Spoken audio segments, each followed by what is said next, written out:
প্রিয় মানুষটার অভাব আমরা তখনই বুঝতে পারি যখন সেই মানুষটা অনেক দূরে চলে যায়, অনেক দূরে। তখন আর কিছুই করার থাকে না।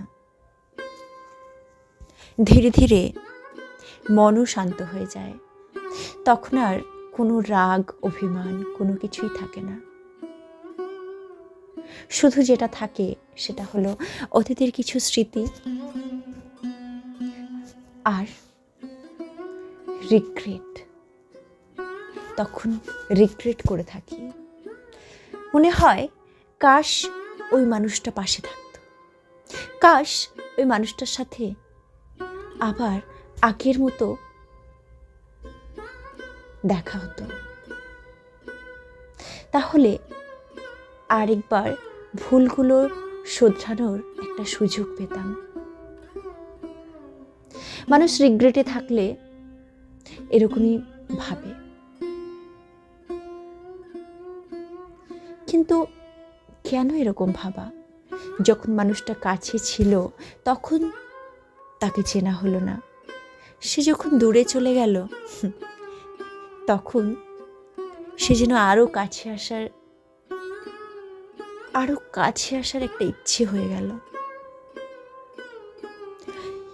কিন্তু এই যে একটা প্রসেস, এই যে একটা প্রক্রিয়া মাঝখানে চলছিল, সিচুয়েশনশিপ যাকে তোমরা সেটাই বলে থাকো, কি এমন হলো যে সে এত দূরে চলে যেতে বাধ্য হলো? কাশ আমরা আগে থেকেই বুঝে যেতে পারতাম যে পরবর্তী পদক্ষেপটা কতটা কষ্টের, সেখানে রিগ্রেট করতেও হতে পারে।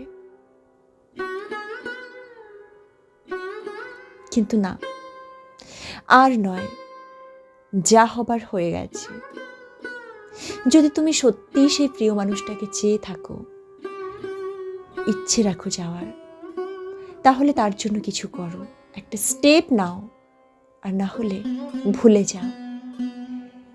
এটাই ঠিক হবে, এটাই শান্তির হবে।